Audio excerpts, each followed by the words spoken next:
أعوذ بالله السميع العليم من الشيطان الرجيم. بسم الله الرحمن الرحيم.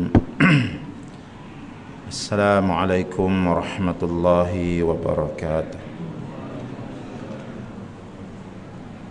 الحمد لله رب العالمين، وبه نستعين على أمور الدنيا والدين. أشهد أن لا إله إلا الله وأشهد أن محمدا عبده ورسوله. اللهم صل على سيدنا محمد وعلى آله وأصحابه أجمعين. أما بعد. Alhamdulillah, syukur pada Allah Subhanahu wa taala pada malam yang mulia ini dapat sama-sama kita datang ke rumah Allah untuk kita lengkapkan lagi pengabdian diri kita, kehambaan diri kita kepada Allah Subhanahu wa taala. Macam biasa, saya akan membawa beberapa ayat-ayat Al-Quranul Karim berkaitan dengan kisah-kisah di dalam Al-Quran. Tapi pada malam ini kita nak bawa dua buah kisah yang ada dalam Quran, tetapi dia bukan cerita tentang nabi-nabi, dia cerita pasal orang biasa je. Ya. Sebab kisah-kisah dalam Al-Quran ini dia itu ialah ahsanul qasas. Apa saja kisah yang kita jumpa dalam Quran, Allah kata dia adalah sebaik-baik kisah. Ya. Sebaik-baik kisah ialah kisah yang ada dalam Al-Quran. Sebab apa? Sebab Allah Ta'ala ni dia maha bijaksana. Tak ada apa yang tersembunyi pada pengetahuan dia. Jadi bila dia mengkisahkan kepada kita sesuatu, pasti kisah tersebut kisah yang benar, yang mempunyai pengajaran yang cukup banyak. Kisah-kisah dalam Al-Quran kadang-kadang ia bercerita tentang kisah para nabi. Yang ini kita dah banyak bincang dah. Kadang-kadang dia mengisahkan tentang orang-orang jahat. Ada juga cerita tentang Abu Lahab dalam surah Al-Masad, ya? Cerita tentang kejahatan Fir'aun, cerita tentang kejahatan Namrud, cerita tentang kejahatan pengikut Fir'aun itulah dalam surah Al-Qasas, cerita orang jahat. Kadang-kadang ada juga kisah tentang orang-orang soleh, tentang kisah Al-Imran, keluarga Al-Imran, kisah seorang wanita solehah bernama Maryam Al-Batul. Dia bukan nabi ni, tapi orang-orang soleh. Kisah-kisah mereka ni ada dalam Quran. Ya. Jadi pada malam ini kita nak baca dua buah kisah dalam Quran yang Allah Ta'ala telah pilih untuk sama-sama kita mempelajarinya. Kalau tidak, takkan dia abadikan di dalam Al-Quran. Kisah ni bukan kisah Nabi, bukan kisah orang jahat, tetapi orang biasa-biasa. Tapi kisah dia tu Allah pilih. Jadi bila Allah pilih untuk diletakkan dalam Al-Quran, pasti pengajaran daripada kisah itu sangat baik.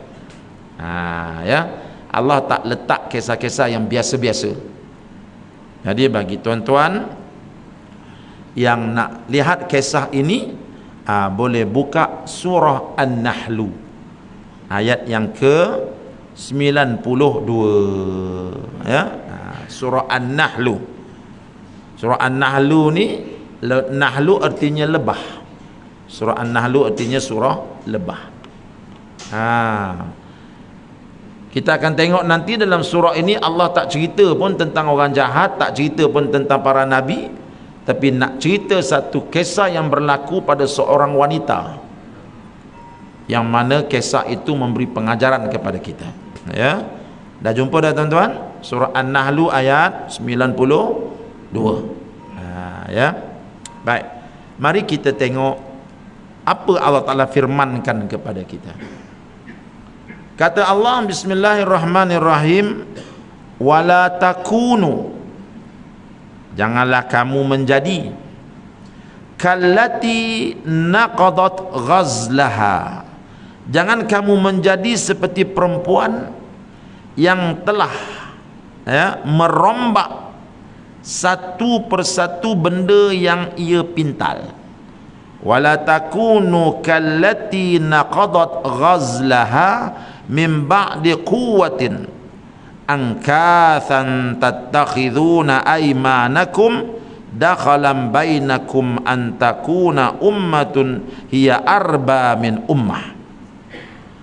Dan janganlah kamu menjadi seperti perempuan yang telah merombak satu persatu benda yang dipintalnya sesudah ia selesai memintalnya kuat dan teguh, dengan kamu menjadikan sumpah kamu sebagai tipu daya untuk mencabuli perjanjian yang telah dimeteraikan sesama kamu, disebabkan adanya satu golongan yang lebih ramai dari golongan yang lain. Innama yablukumullahu bih, sesungguhnya Allah hanya mahu menguji kamu dengan yang demikian. Wala yubayyinanna lakum yaumal qiyamati ma kuntum fihi takhtalifun. Ya, sesungguhnya Allah hanya mahu menguji kamu dengan yang demikian itu, dan ia sudah tentu akan menerangkan kepada kamu pada hari kiamat apa yang kamu berselisihan padanya. Ya. Apa kisah dalam ayat ini? Ada dua kisah. Dua kisah ni, ayat pendek tapi ada dua kisah. Kisah yang pertama apa dia? Jangan kamu jadi seperti seorang perempuan yang membuka semula benang-benang yang telah dipintalnya. Ya, apa makna pintal? Ya, yang dia kait tu lah. Itu kan orang perempuan bila mengandung kan dia suka tengah-tengah hari tu kait, buat stokin anak, itu buat kopiah anak, ya. Dia buat tetting tu. Orang jauh panggil tetting, ya. Jadi perempuan ini cerita dia diabadikan dalam Quran. Padahal dia ni bukan nabi, dan dia bukan orang soleh pun, dan dia bukan orang jahat pun.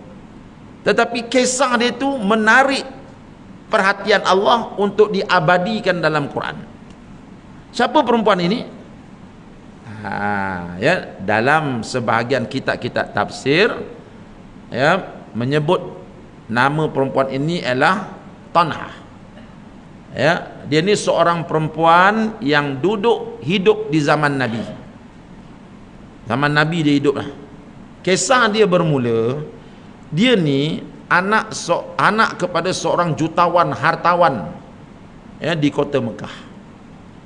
Ayah dia orang kaya, mak dia orang kaya, bangsawan lah, ya. Dan dia ni imra'atun jamilah, dia ni perempuan yang cantik.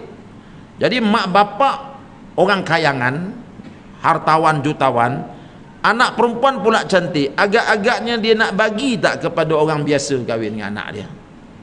Dia tak bagi punya. Dia akan cari siapa? Dia akan cari menantu yang jutawan macam dia juga, ya. Jadi bapak dia ni berusaha lah mencari menantu yang datang daripada keluarga kayangan juga macam dia. Cari punya cari, tak jumpa.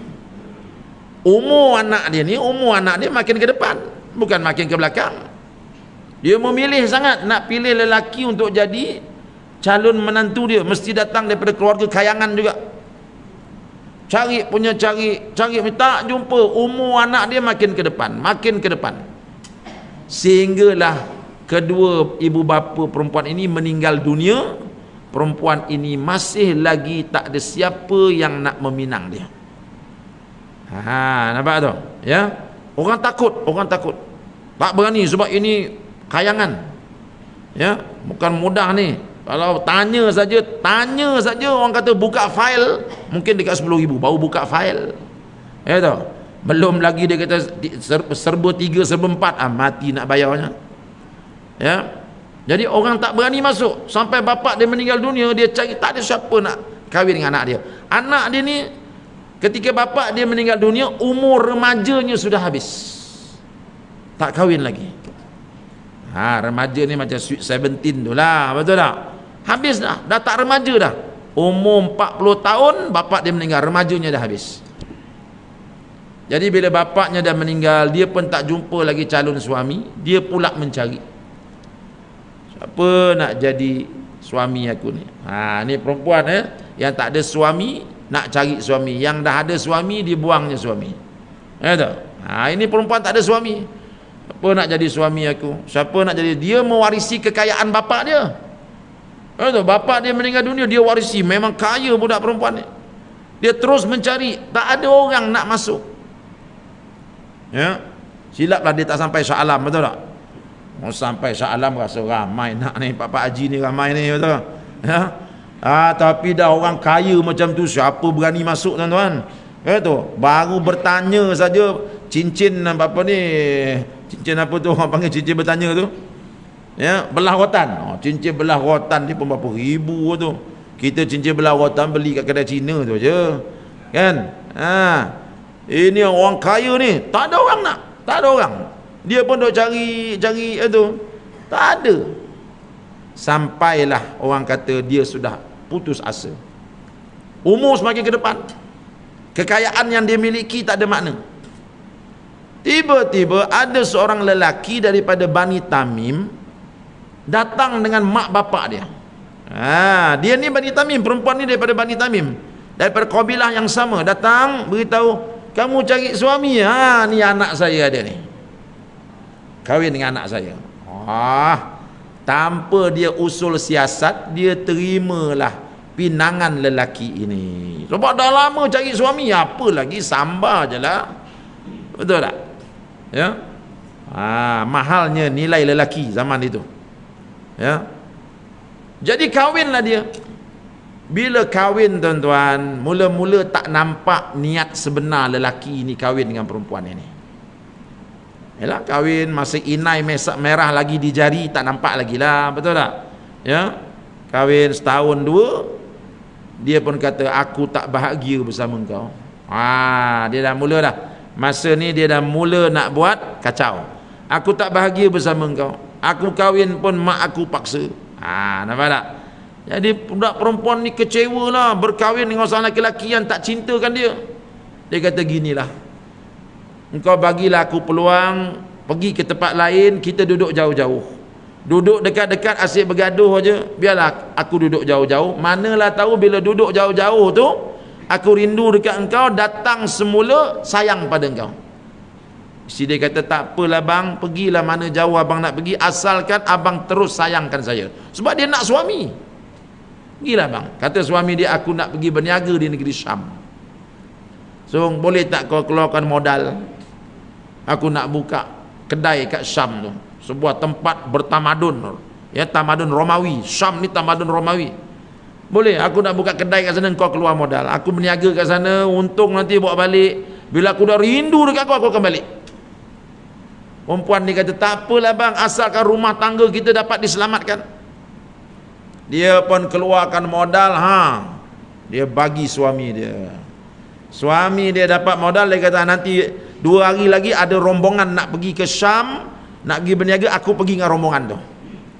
Dia pun bagi modal pada suami dia ambil, pergi ke Syam. Dia pun tunggu setahun tak balik, 2 tahun tak balik.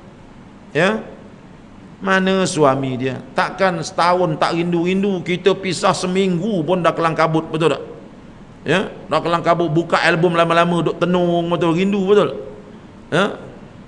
Ini setahun tak balik, dia tak rindu ke aku. Perempuan ni dah mula merasakan sesuatu.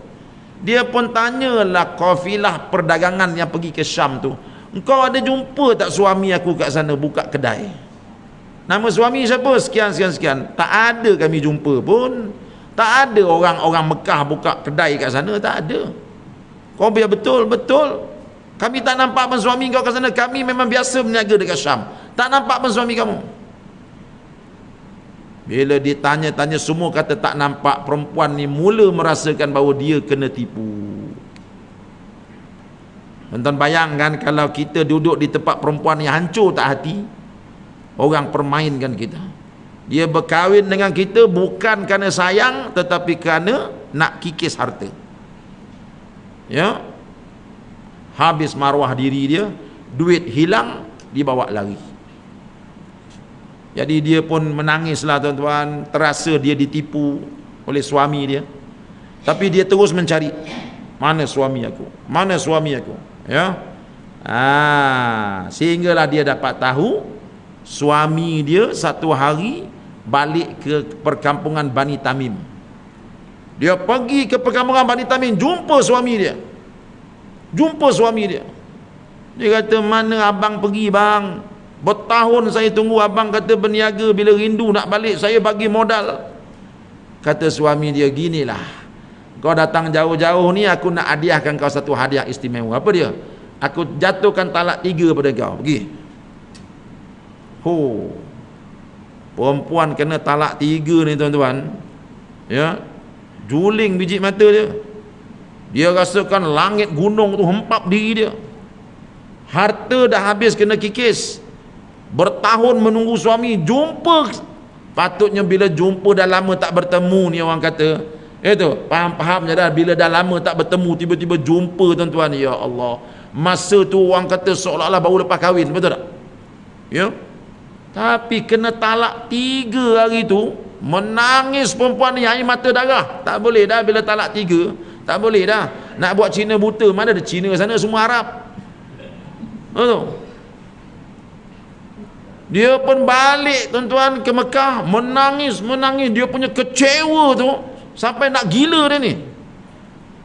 Oleh kerana dah lama menangis, lalu dia buat satu tindakan. Apa dia?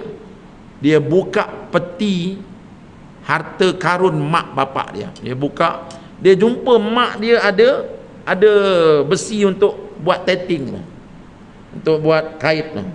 Dia pun ambil, dia beli benang, dia kait. Dia buat kopiah, contohlah ya, buat kopiah, ya. Dia buat pagi sampai tengah hari jadi kopiah. Bila lepas jadi dia buka balik, besok dia buat lagi. Sebab apa tu? Sebab nak melayan duka dalam hati dia. Dia rasa dengan cara ni boleh menyebabkan dia lupa pengkhianatan suami dia. Lama-lama dia rasa kalau buat seorang tak sedap lah, dia pun buka iklan. Itu, mana-mana perempuan yang nak datang ke rumah saya sama-sama memintal benang, sila datang, ada jawatan kosong. Ramai perempuan datang. Itu, pintal benang. Itu, duduk ramai-ramai sambil mengumpat, buat kopiah. Siapa tak nak, kerja mudah je. Jadi ramailah datang. Mereka datang tu pagi tu ramai-ramai kait. Dia pun belilah benang banyak-banyak, beli jarum banyak-banyak, bagi satu-satu. Mereka pun pintal benang. Pintal benang, bila siap saja tengah hari tu, buka balik benang tu. Dah jadi kopiah, dah jadi baju, buka balik. Pening budak-budak perempuan ni. Besar ni puan. Ini cara saya. Besok datang lagi saya bayar gaji. Dia bayar gaji perempuan-perempuan yang datang tu. Jadi kisah dia ni berhenti sampai situlah. Perempuan ni dia pernah jumpa Nabi SAW, mengadu kat Nabi, ya Rasulullah, apa nak jadi dengan aku ni? Apa nak jadi dengan aku ni ya Rasulullah, sampai begini aku tak tahu dukanya hati aku ni ya Rasulullah, sampai aku buat benda macam ni. Nabi kata, Nabi nasihat dia lah, ya, dekatkan dirimu pada Allah. Tapi dia tak mampu, dia terus buat. Kisah perempuan ini Allah Ta'ala catatkan dalam Quran, padahal dia orang biasa, bukan apa pun, bukan Nabi pun, bukan Siti Maryam pun. Tapi mengapa Allah Ta'ala ambil kisah dia, abadikan sampai hari kiamat, sampai dalam syurga kita akan baca kisah dia? Sebab ini kisah Quran. Sebab apa? Sebab di sebalik kisah ini ada pengajaran yang sangat penting untuk sama-sama kita fikirkan. Apa dia?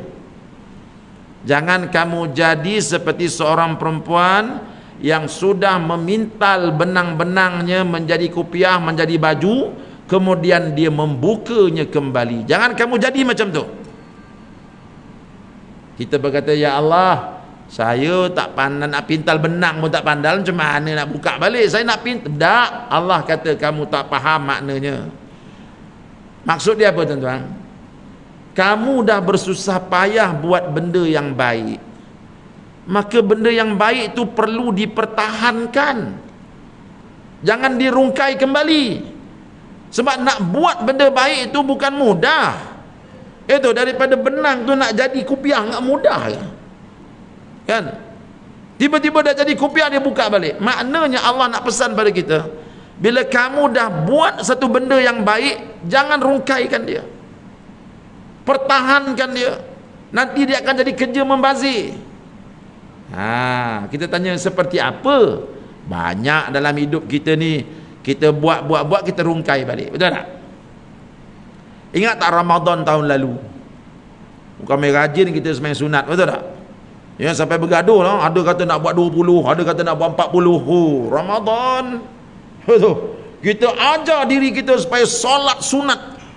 Masing-masing mempertahankan solat witir. Ya, autiru wa majidu wa azimu syahrakum syahra siyami rahimakumullah. Kita pun bangun buat solat witir. Habis Ramadan, witir pun tergebang. Lepas solat isyak, nak ada jamuan pula, dia cium bau gulai tu keluar terus. Dia nak ikat, dia nak bina jadi orang yang rajin buat solat tarawih, solat witir tu bukan mudah tu. Nak kena habis 20 rakaat baru ada solat witir. Dia buat 20 sebab nak buat solat witir. Bukan mudah tu. Ibarat perempuan tadilah, dia kait lepas tu dibuka. Bulan Ramadan dia buat witir, jaga witir. Lebih Ramadan tuan-tuan, witir pun sudah terbang. Lepas solat isyak, aku tengok kau sapu punggung tu lagi dekat luar tu, makanan takut habis katanya. Dia dah kait benang, dia tinggalkan. Ini maksud dia. Tuan-tuan tengok tak, kita bila bulan Ramadan kita datang semayang itu, baik tak kasih sayang antara kita? Baik, betul tak ya? Rapat-rapatkan soft. Itu ya. Ya, kita semayang bahu bertemu bahu, kita terasa hangatnya tubuh kawan kita semayang. Sebab apa tu? Kita nak bina kasih sayang, kita nak ikat kasih sayang. Dalam bulan Ramadan dia ajar kita supaya bersedekah. Ya, bagaimana Nabi bersedekah, bantu orang miskin, bayar zakat fitrah, bantu orang miskin. Kita diajar supaya berkasih sayang. Bulan Ramadan tu, siapa-siapa yang bagi orang yang berpuasa makan, maka dia akan dapat pahala seperti mana orang berpuasa tu. Kita pun apa lagi lah, bulan Ramadan taja sebab nak bina kasih sayang. Alhamdulillah, sebulan berpuasa berputiklah cinta di hati kita, betul tak? Alhamdulillah, kita dah jadi orang yang mencintai sesama Muslim sebab tarbiyah Ramadan. Tapi bila Ramadan dah habis, satu hari dia pakai selipar, dia sarung selipar, tiba-tiba ada budak pijak selipar dia, terjongkit dia ke depan, dia angkat penumbuk, pom, dia bagi. Kita kata, bulan Ramadan baru ni aku tengok engkau bukan main baik orangnya. Engkau bantu orang miskin, engkau berkasih sayang, engkau pergi ziarah saudara mara. Itu semua nak latih diri supaya jadi orang yang pengasih penyayang lah tu. Biar hari ni apa pasal kau layangkan penumbuk kau kat budak tu? Dah dia pijak selipar aku, terjongkit aku ke depan. Allah, tak boleh ke Haji maafkan dia saja? Kan kita dah bina kasih sayang bulan Ramadan, jangan dibuka balik pintalan itu Haji. Nampak tak? Kita hari-hari memintal kasih sayang, betul? Ya?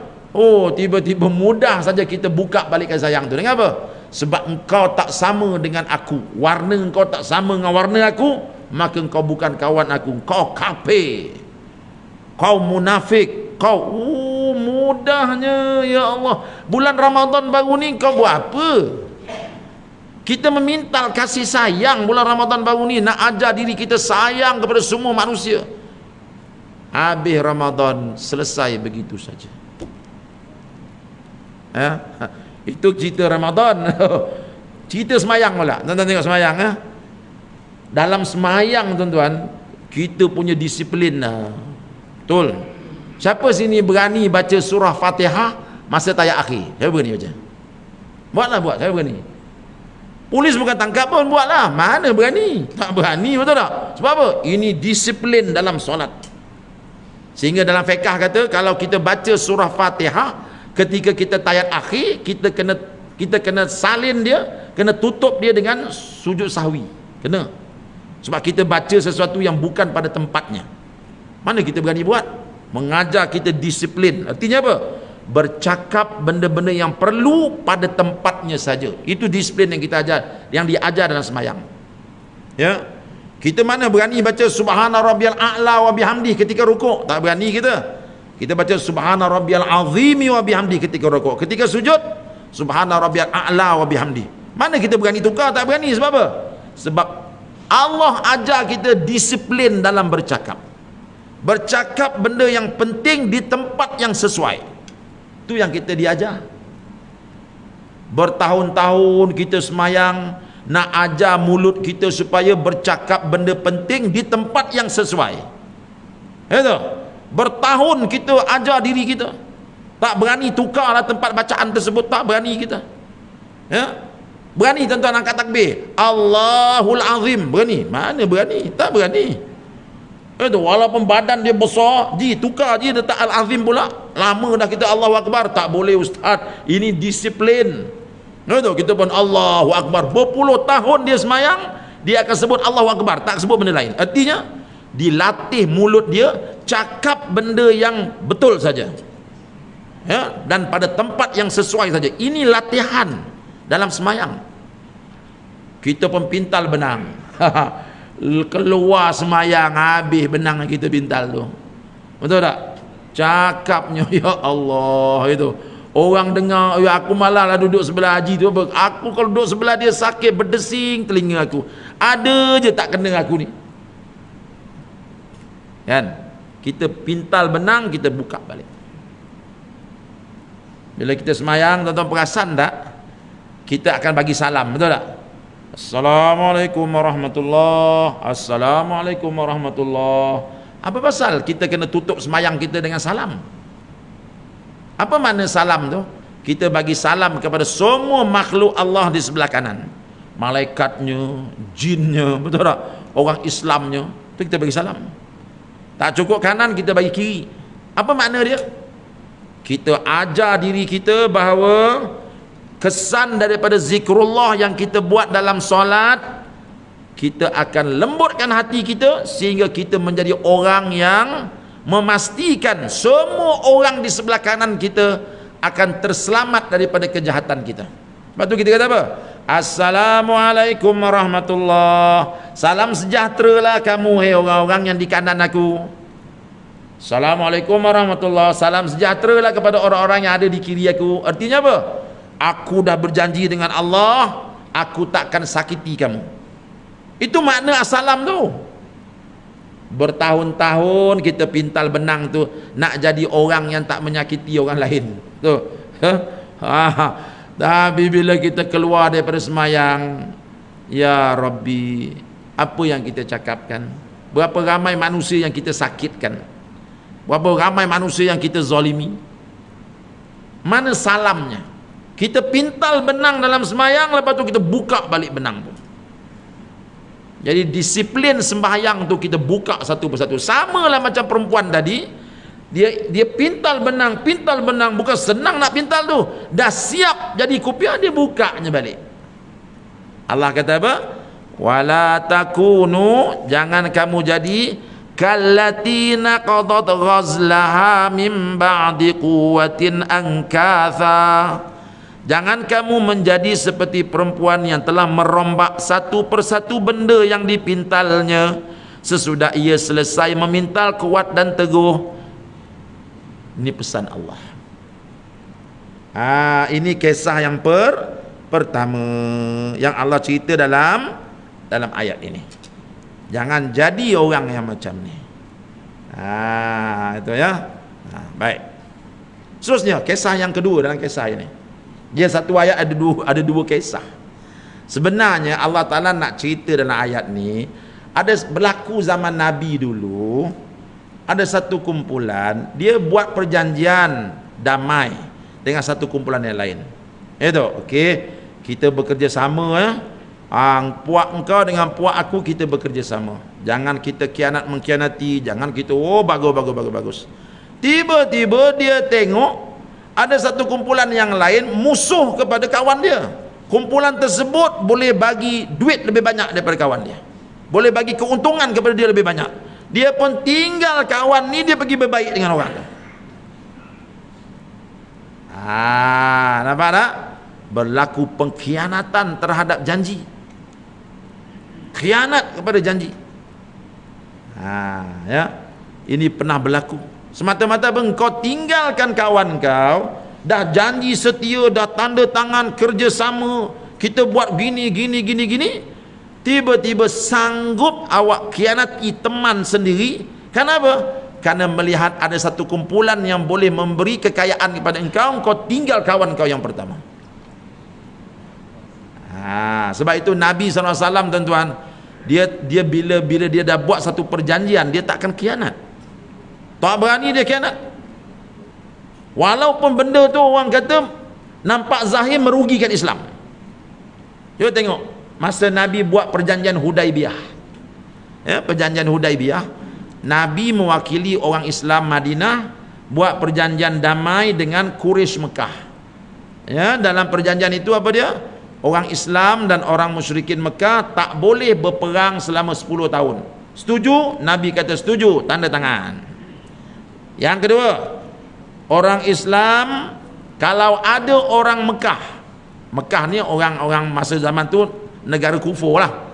Kalau ada orang Mekah, rakyat Mekah yang masuk Islam kemudian lari ke Madinah minta perlindungan daripada orang Islam, wajib orang Islam kembalikan semula dia ke Mekah. Wajib. Nabi kata setuju? Kami setuju.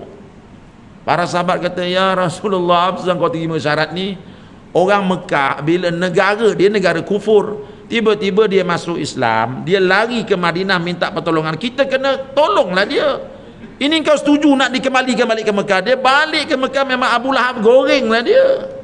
Nabi kata aku dah setuju, tanda tangan, setuju. Tiba-tiba tuan-tuan, bila Nabi setuju nak kembalikan mana-mana rakyat Abu Lahab yang masuk Islam, yang lari ke Madinah, tiba-tiba datang seorang sahabat Nabi bernama Abu Jandal. Abu Jandal ni dengan muka dia keluar, dia lari daripada lokap Abu Lahab. Sebab apa dia kena lokap? Sebab dia masuk Islam.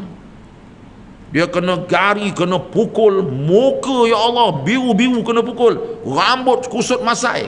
Dia dapat lari tu cepat-cepat dia jumpa Rasulullah. Ya Rasulullah, selamatkan aku masuk Islam, orang Mekah belasah aku dalam lokap, tolong ya Rasulullah. Sayyidina Umar pun peluk dia. Jangan bimbang dik, kami akan jaga kamu. Apa kata musyrikin? Ya Muhammad, engkau dah janji tadi kan, kalau ada orang kami masuk Islam minta lindung, engkau kena kembali balik kan? Bagi balik orang kami. Nabi kata, Umar, serahkan balik orang tu kepada musyrikin Mekah. Sayyidina Umar pun hanginlah satu badan, betul tak?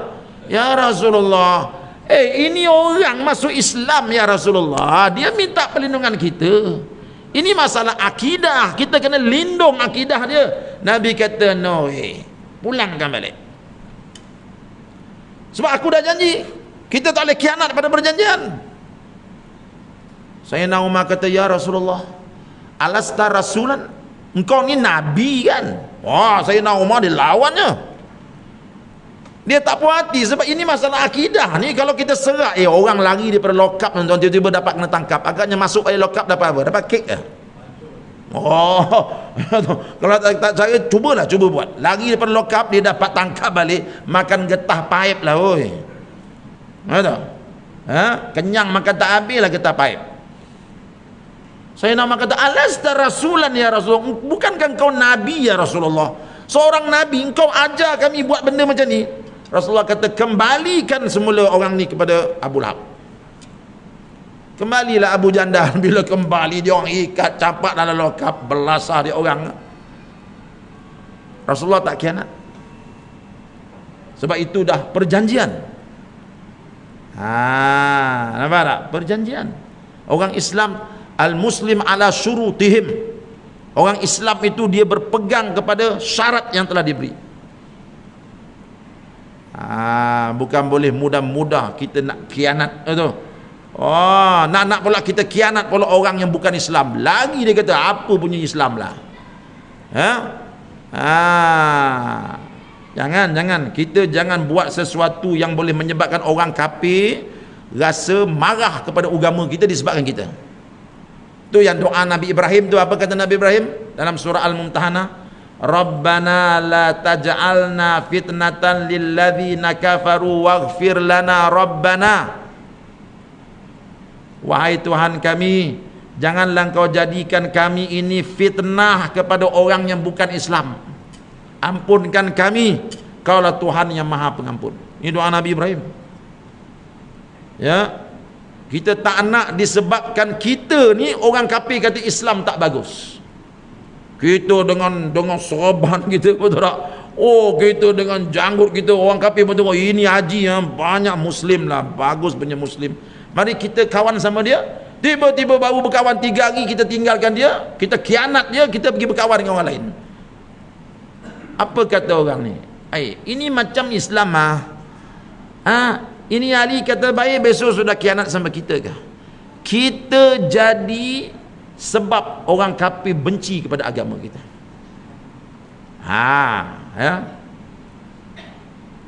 Saya bacakan ayat ni hari tu dalam khutbah dekat salah satu masjid di Shah Alam ni. Masjid tu kawasan perumahan macam tuan-tuan ni lah. Cuma tuan-tuan ni perumahannya ramai orang Melayu. Masjid tu perumahannya ramai orang bukan Islam, campur. Jadi puak-puak yang datang, puak-puak Muslim yang datang buat solat Jumaat ni, yang lambat tu lah, yang lambat tu. Imam dah Allahu Akbar, dia baru sampai. Dia main letak je kereta dia. Letak konon nak kejar solat Jumaat. Tempat dia letak tu dia blok rumah orang bukan Islam. Itu pernah terjadi, kunci pun dia tak angkat. Warak betul lah orang ni. Kunci pun tak angkat. Sebab apa? Nak kejar takbir bersama imam.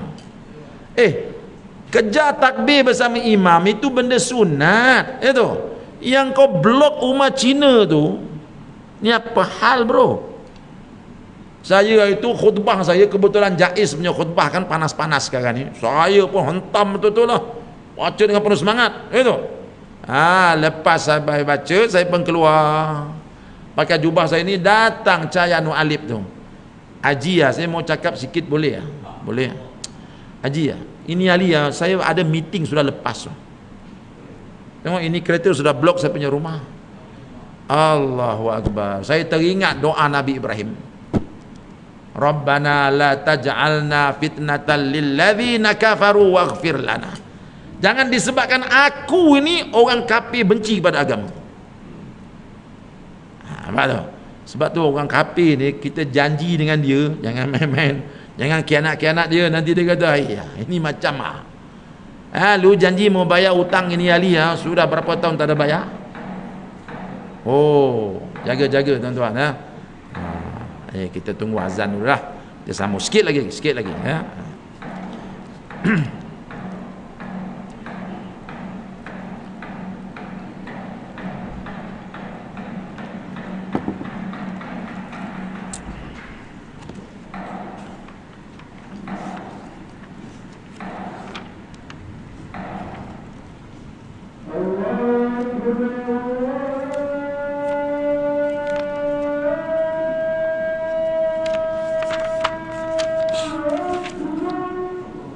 Allahu Akbar.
wassalatul qa'imah.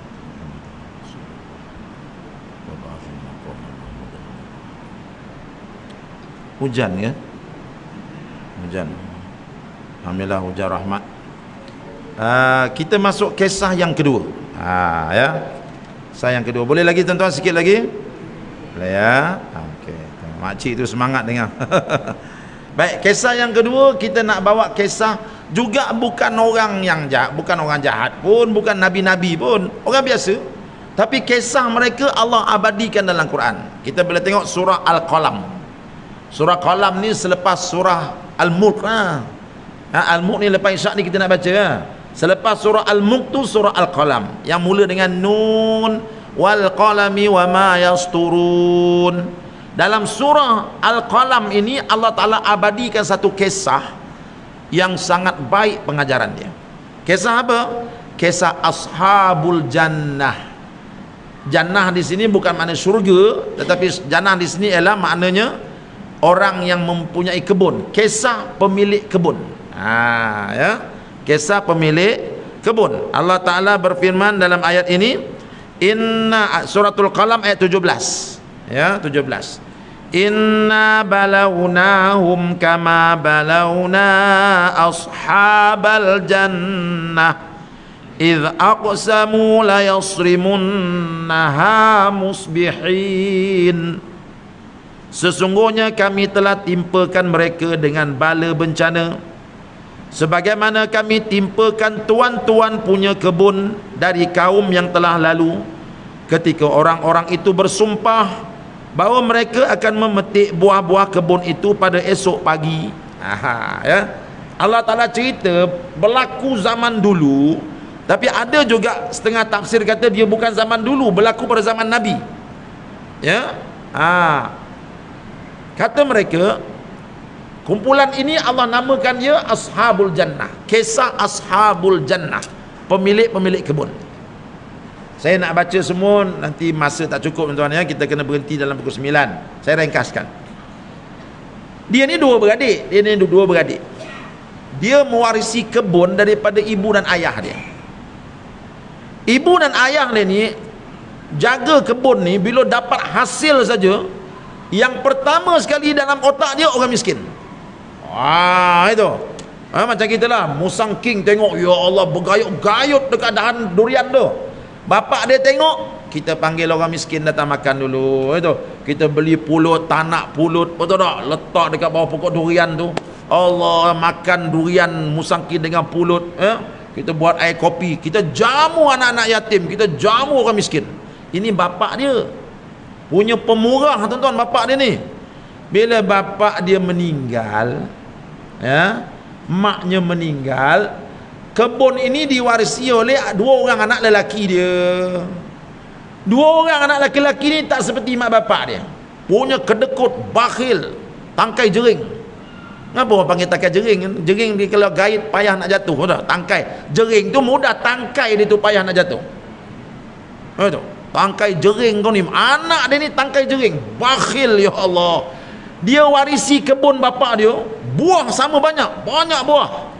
Sehinggalah tiba satu musim tu, buah banyak, dia nak petik. Dia nak petik. Tapi dia kata apa?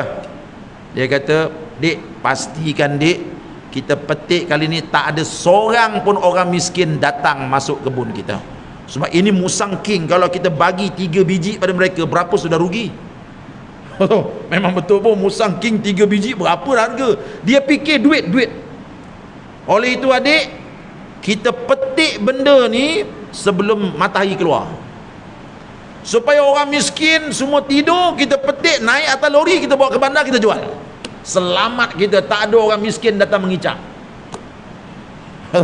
Ya. Ini kedekut tangkai jering. Tuan-tuan boleh tengok dia punya statement ni dekat mana? Ayat 24. Ayat 24 Allah Ta'ala bongkar cerita mereka ni. Fantalaqu wa hum yatakhafatun. Lalu berjalanlah mereka sambil berbisik, katanya, alla yadkhulannahal yawma alaikum miskin. Pada hari ini janganlah hendaknya seorang miskin pun masuk ke kebun itu mendapatkan kamu. Wa ghadaw ala hardin qadirin, dan pergilah mereka pada pagi-pagi itu dengan kepercayaan bahawa mereka berkuasa menghampakan fakir miskin dari hasil kebun itu. Itu. Jadi dia punya otak tu tuan-tuan, dia jadi otak kapitalis. Mak dengan bapak dia bagus, dapat buah saja ingat orang miskin dulu. Ya, macam kita lah, datuk-datuk kita kan tengok buah durian teringat anak kat Kuala Lumpur tu tak, panggil balik, padahal kita durian sini pun murah betul, tapi dah jiwa mereka macam tu. Tapi dapat ke anak dia kedekut.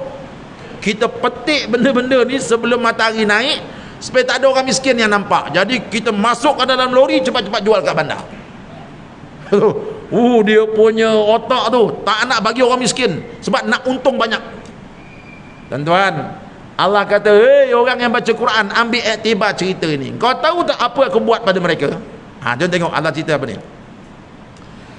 Falamma ra'awha qalu inna ladallun. Sebaik-baik saja mereka melihat kebunnya, mereka berkata, sebenarnya kita sesat jalan, ini bukanlah kebun kita. Bal nahnu mahrumun. Setelah mereka perhati dengan teliti, mereka berkata, tidak, kita tidak sesat, bahkan kita orang yang dihampakan dari hasil kebun kita dengan sebab ingatan buruk kita sendiri. Jadi dia datang pagi-pagi tu sebelum matahari keluar, dia pergi kebun dia, dia tengok kebun dia dah bukan macam dulu. Habis Allah Ta'ala jahanam dengan kebun dia. Musangkingnya jatuh, pokok cempedak tu, cempedak madu habis jatuh. Sampai dia kata, Dek, kita ni sesat jalan ke tu? Depan pintu kebun kita pokok musangking, depan tu cempedak madu, depan tu dokong, betul tak? Tak ada pun pokoknya. Ke kita sesat jalan ni? Itu. Sebab Allah Ta'ala dah jahanam kan habis. Adik dia pun tengok, bang, kita tak sesat bang, memang ini kebun kita. Habis mana pokok kita? Bal nahnu mahrumun. Adik dia kata, bang, Allah Ta'ala telah haramkan kita daripada mengambil hasilnya pada hari ini. Ini gara-gara mulut kita daripada awal lagi bercadang tak nak bagi rezeki kita kepada orang miskin. Ini kisah Ashabul Jannah. Allah Ta'ala abadikan dalam surah Al-Qalam. Qala awsatuhum alam aqul lakum laula tusabbihun. Berkatalah orang yang bersikap adil di antara mereka. Jadi antara dua orang ni, abang dia tu baik sikit orang ni. Dia kata, Dek, alam aqul lakum laula tusabbihun, bukankah aku telah katakan kepada kamu semasa nak menghampakan orang miskin dari habuannya, amatlah elok kiranya kamu mengingati Allah serta membatalkan rancangan kamu yang jahat itu. Ya, abang dia kata, Dek, kan abang dah kata semalam jangan buat macam ni. Tapi adik tak nak dengar, adik nak untung banyak. Tengok apa pun kita tak dapat sekarang ni. Allah Ta'ala dah murka pada kita. Lalu kedua-dua mereka pun kata apa? Ya, setelah itu qalu subhana rabbina inna kunna zalimin. Mereka berkata dengan sesalnya, Maha suci Tuhan kami, sesungguhnya kami adalah orang-orang yang berlaku zalim. Jadi mereka akhir sekali menyedari kesilapan mereka, iaitu tak mau orang miskin dapat walaupun sedikit habuan nikmat yang Allah Ta'ala bagi pada mereka. Jadi ini memberi pengajaran kepada orang yang baca surah ini apa dia? Elakkan diri daripada menjadi ashabul jannah. Ya, nikmat yang Allah Ta'ala bagi itu mesti dikongsikan dengan orang lain, terutamanya dengan orang miskin. Tak hilang. Jangan takut, bila kita kongsikan kita punya rezeki dengan orang miskin, Allah Ta'ala akan bagi lagi. Ya, Nabi SAW pernah ingatkan para sahabat yang kaya-kaya. Yang kaya-kaya, kata Nabi, engkau jangan lupa orang miskin. Sebab apa ya Rasulullah? Innakum tunsarun wa turzakun bidu'afaikum. Kamu ni jadi kaya, Allah Ta'ala rezekikan kamu dengan nikmat yang banyak. Sebab apa? Sebab kerana ada barakah orang-orang miskin bersama kamu. Ya. Kamu jangan kata kamu jadi kaya sebab kamu pandai berniaga. Tak. Kamu jadi kaya kerana ada barakah, kerana kampung kita ni ada orang miskin. Barakah orang miskin tu menyebabkan kamu jadi kaya, kata Nabi. Jadi makna dalam agama kita mengajar kita jangan lupa orang miskin. Jadi kita pun bulan Rejab pun dah dekat. Lepas bulan Rejab bulan Syaban, betul tak? Masuk bulan Ramadan, masuk Idul Fitri. Kita sama-sama jangan lupakan mereka, sebab mereka ini adalah keluarga Allah. Dalam hadis yang lain Nabi kata apa? Orang-orang miskin tu ayalullah, mereka ialah keluarga Allah. Bayangkan tuan-tuan, kita buat baik pada keluarga Allah. Sebab apa orang miskin dinamakan ayalullah? Allah, Nabi kata orang miskin tu dia keluarga Allah. Jangan main-main dewa ni. Sebab apa? Sebab mereka ini mulutnya tak lekang daripada Allah. Betul tak? Bila Allah tu tengok orang makan sate, Allah, dia dapat lidi aja. Allah. Jadi Allah tu tak lekang. Orang kaya macam tuan-tuan, mana betul tak? Oh, very delicious. Wow, delicious sajalah, mana ada Allah. Betul tak? Tapi orang miskin, Allah. Nabi kata apa? Ini orang miskin, dia keluarga Allah. Jangan tinggalkan mereka. Jadi ini kisah yang Allah Ta'ala abadikan dalam surah Al-Qalam.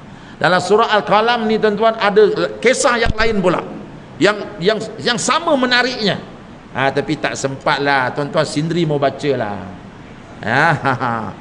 Sindri mau baca dalam kisah Al-Qalam ni. Jam dah pukul 9 dah tuan-tuan. Jadi baca dalam Quran apa saja kisah yang ada, wahya ahsanul qasas, dia ialah kisah yang terbaik yang kita boleh ambil pengajaran. Jadi pengajaran yang saya sebutkan tadi itu hanyalah selapis saja. Selepas ini tuan-tuan balik, tuan-tuan buka balik surah Al-Qalam ni, baca balik. Tuan-tuan sebelum tidur nanti letak tangan atas kepala, cuba istimbat pengajaran-pengajaran yang lain. Saya hanya bagi satu pengajaran saja. Mustahil ada satu pengajaran. Sebab apa? Sebab ini kisah orang biasa, tiba-tiba Allah abadikan dalam Quran, menunjukkan bahawa di sebalik kisah ini ada pengajaran yang cukup banyak. Jadi kita baca balik kisah ini, kita fikirkan istimbat hukumnya, pengajarannya, kerana pengajarannya sangat banyak. Sangat banyak. Saya hanya bagi satu saja pengajaran dia sebab masa mencemburui kita. Baik. Saya rasa cukup sekadar itu malam ni. Hari pun dah hujan dah tu. Kita pun nanti kena hujan, rebas-rebas ni demam pula itu ya. Baiklah kita balik awal-awal ke rumah. Namun sebelum itu tuan-tuan, saya nak umumkan kepada tuan-tuan, nak mengajak tuan-tuan untuk berjihad bersama kami di Mahat Hafiz kami. Saya memang setiap tahun di awal tahun saya datang masjid, saya buat satu benda, apa dia? Ajak kawan-kawan untuk tolong kami beli pen. Beli pen aja. Ya. Ustaz tak ada duit ke? Ada duit kat sekolah tu. Itu kami boleh beli pen sendiri.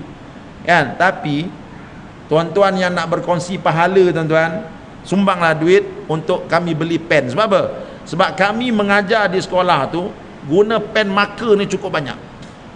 Kalau kami mengajar faraid tu, ya Allah, habis pen. Ya, mengajar faraid, mengajar bahasa Arab, semua guna pen. Jadi bayangkan tuan-tuan, tiba-tiba anak di pondok kami alim bidang faraid, alim bidang balaghah, alim bidang nahwu, hasil daripada pen yang tuan-tuan sumbangkan. Tuan-tuan tak payah mengajar, saya mengajar. Ya, saya mengajar. Tuan-tuan hanya sumbangkan pen saja. Jadi kalau tuan-tuan beri sumbangan pada malam ni, saya tak akan beli beras, saya tak akan beli apa-apa.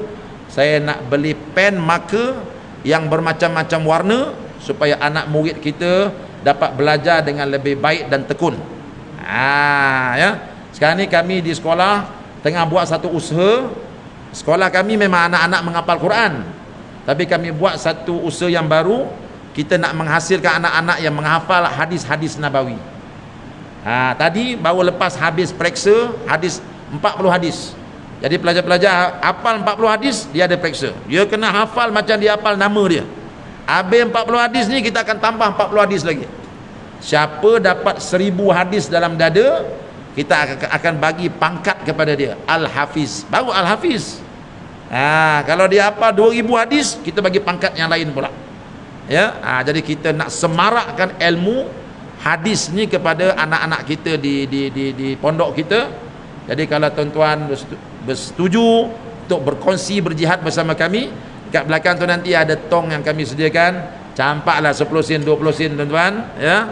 Manalah tahu pen tuan-tuan tu digunakan untuk mengajar anak murid kami, budak tu jadi alim, tuan-tuan dapat pahala insya-Allah, ya.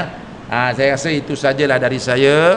Apa yang baik yang tuan-tuan dengar tadi datangnya daripada Allah, yang kurang daripada saya mohon ampunan maaf. Aqulu qauli hadza wa astaghfirullahal azim li wa lakum. Assalamualaikum warahmatullahi wabarakatuh. Bismillahirrahmanirrahim. Alhamdulillahi rabbil alamin. Wassalatu wassalamu ala Rasulillah wa ala alihi wa ashabihi ajmain. Allahumma nawwir qulubana binuri hidayatika kama nawwartal arda binuri syamsika abadan abada. Ya Allah, terangkanlah hati kami dengan cahaya hidayah darimu, seperti mana engkau telah terangkan dunia ini dengan cahaya mataharimu. Rabbana atina fid dunya hasanah wa fil akhirati hasanah wa qina adzaban nar. Wa sallallahu ala sayyidina Muhammad wa ala alihi wa ashabihi ajmain. Walhamdulillahi rabbil alamin. Taqabbalallahu minkum.